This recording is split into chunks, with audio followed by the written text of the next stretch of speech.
@NCERT video book welcomes you. आज हम पढ़ने जा रहे हैं पाठ 17 बोलने वाली मांद। आइए शुरू करते हैं। पाठ 17 बोलने वाली मांद। सुने कहानी। एक जंगल में खरनखर नाम का एक सिंह रहता था। एक दिन उसे बहुत भूख लगी। वह आहार की खोज में पूरे जंगल में घूमता रहा, पर एक चूहा तक हाथ नहीं लगा। इस खोज में ही शाम हो गई। अंधेरा हो रहा था। इसी समय उसे एक मांद दिखाई दी। रात काटने के लिए वह उसी में घुस गया। उस मांद में घुसकर उसने सोचा, इसमें कोई ना कोई पशु तो रहता ही होगा। जब वह विश्राम करने के लिए इसमें घुसेगा, मैं उसे दबोच लूँगा। यह सोचकर वह उस मांद में एक ओर छिपकर बैठ गया।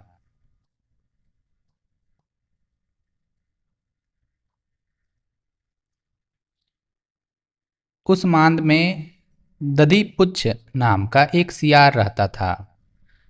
वह मांद की ओर आ रहा था।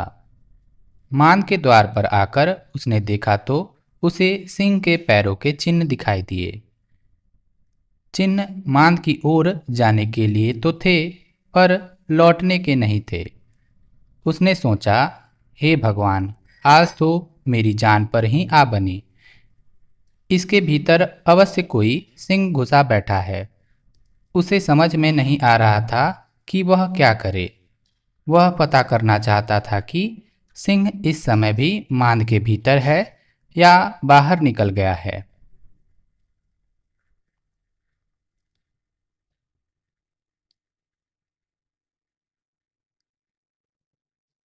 सोचने से क्या नहीं हो सकता। सोचते सोचते उसे एक उपाय सूझ ही गया। मांद के द्वार पर जाकर उसने पुकारा, ऐ मेरी मांद, ऐ मेरी मांद। पुकार कर वह चुप हो गया। कुछ देर बाद उसने कहा, अरे, तुझे हो क्या गया है? आज बोलती क्यों नहीं? पहले तो जब मैं तुझे पुकारता था तो झट बोल पड़ती थी।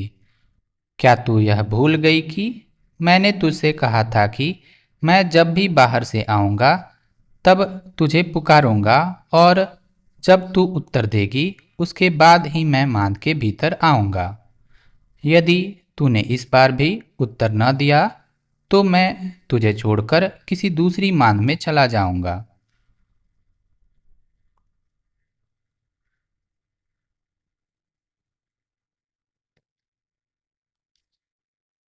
अब सिंह को विश्वास हो गया कि सियार के पुकारने पर यह मांद सचमुच उत्तर दिया करती है।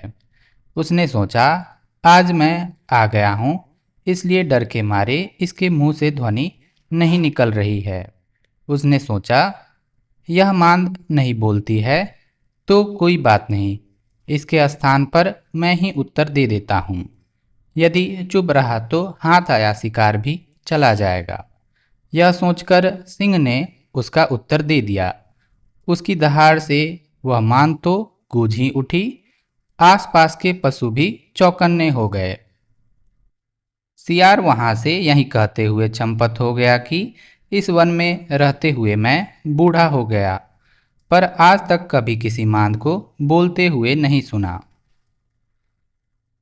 लेखक भगवान सिंह, नेशनल बुक ट्रस्ट से प्रकाशित पंचतंत्र की कहानियां से साभार। बातचीत के लिए। एक, आपको भूख लगती है तो आप क्या क्या खाने की कामना करते हैं? दो, क्या आपने किसी पशु के पैर के चिन्ह देखे हैं? किस किस पशु के देखे हैं? तीन, सिंह मांद यानी गुफा में रहता है। मांद में कौन कौन से जानवर रहते हैं? चार, कठिन समय में बुद्धि अधिक काम आती है या शक्ति? सोचिए और लिखिए। एक, दधीपुच्छ ने कैसे जाना कि मांद में खरनखर बैठा है? दो, इस कहानी में सिंह का नाम खरनखर है और सियार का नाम दधीपुच्छ। आप इनके क्या नाम रखेंगे? तीन, यदि आप सिंह के स्थान पर होते तो क्या करते?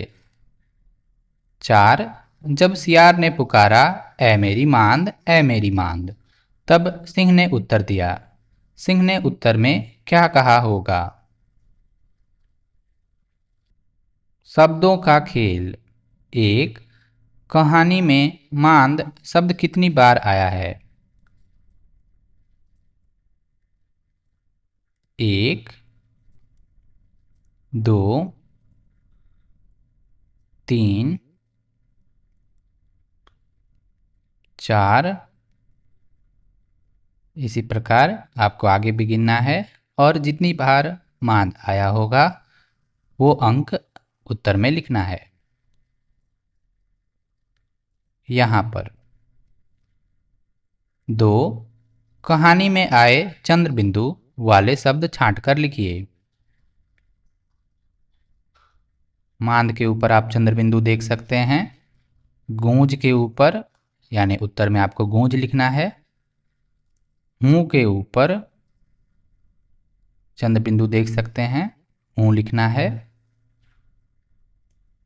आऊंगा में बड़े ऊ के ऊपर चंद्र बिंदु है।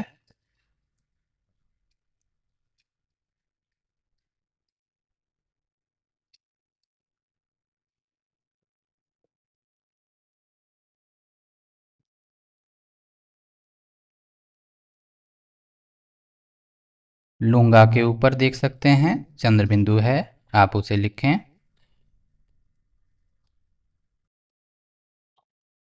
चंद्र बिंदु वाले शब्दों को यहाँ पर लिखना है।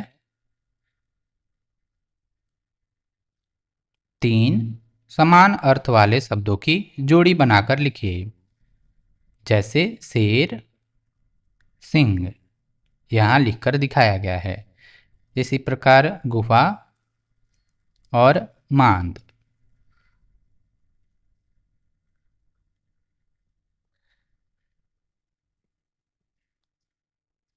इसी प्रकार जंगल, वन।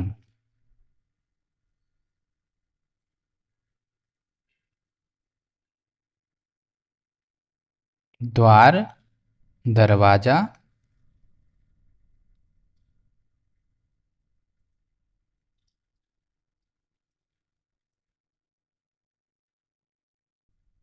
कुछ शब्द आप सोचकर भी लिख सकते हैं।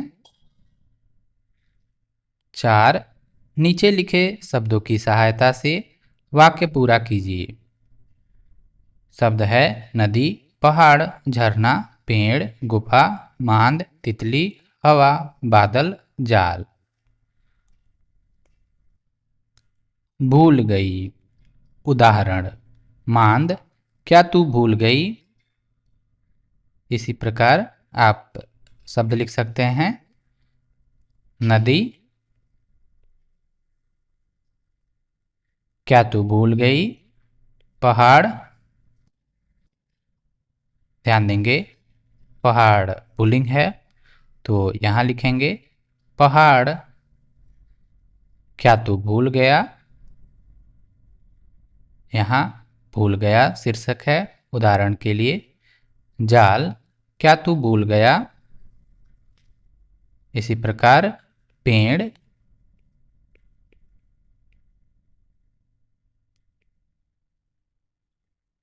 पेड़, क्या तू भूल गया?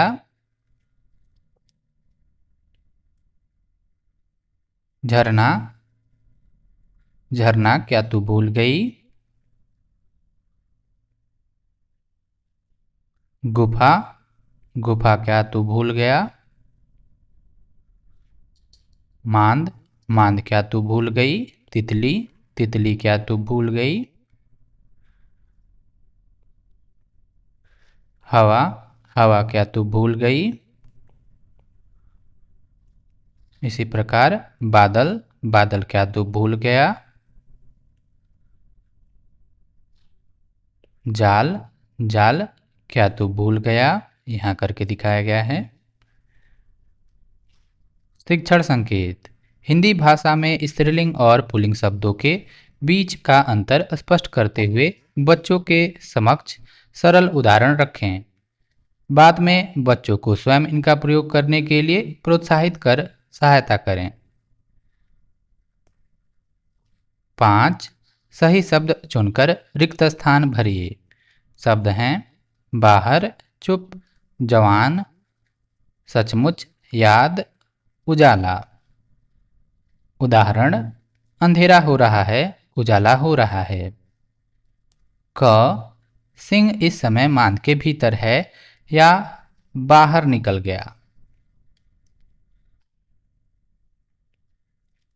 ख, आज बोलती क्यों नहीं,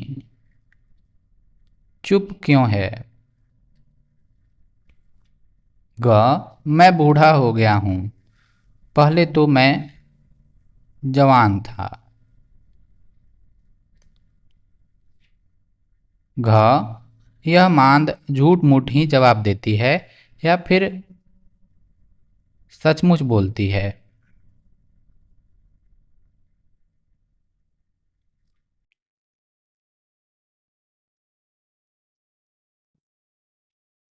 छह, सही अर्थ की जोड़ी बनाइए। क, एक चूहा तक हाथ नहीं लगा, यानी कोई शिकार नहीं मिला। ख, मेरी जान पर ही आ जाती, बड़े संकट में फंस गया। ग, सियार वहां से चंपत हो गया, यानी भाग गया। 7, अपने मन के वाक्य बनाइए। उदाहरण, यदि चुप रहा तो हाथ आया शिकार भी चला जाएगा। इसी प्रकार आपको वाक्य बनाना है। यदि बोला तो पकड़ा जाऊंगा, या कुछ और वाक्य बना सकते हैं। ख, यदि अधिक वर्षा हुई तो बाढ़ आ जाएगा। ऐसे वाक्य बना सकते हैं। ग, यदि कड़ी धूप हुई तो सूखा पड़ जाएगा। घ, यदि अंधेरा हुआ तो मैं फंस जाऊंगा। कला की कलाकारियां। 1, यहाँ सिंह व सियार का मुखौटा दिया गया है। आप दोनों में से अपनी रुचि के अनुसार मुखौटा बनाइए। सिंह का मुखौटा। यहाँ पहले आपको सिंह के मुंह की आकृति बनानी है, उसमें फिर रंग भरना है और अब बाहरी रेखा से काट लेना है और दोनों किनारों पर छेद करके धागा बांधना है। कुछ ऐसे आपका सिंह का मुखौटा तैयार है। इसी प्रकार सियार का मुखौटा बनाने के लिए आपको कुछ कागज ऐसे लेना है, उसे मोड़ना है, फिर मोड़ना है और उसमें कुछ ऐसे मोड़ते हुए तो कान जैसी आकृतियां बनानी हैं और आपको आंखों को चिपकाना है और यह रहा आपका सियार का मुखौटा। 2, क्या आपने किसी पशु के पदचिन्ह देखे हैं?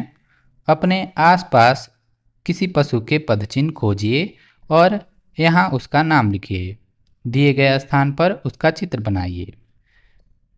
इसी प्रकार के और वीडियोज के लिए आप NCERT वीडियो बुक को सब्सक्राइब कर सकते हैं। धन्यवाद।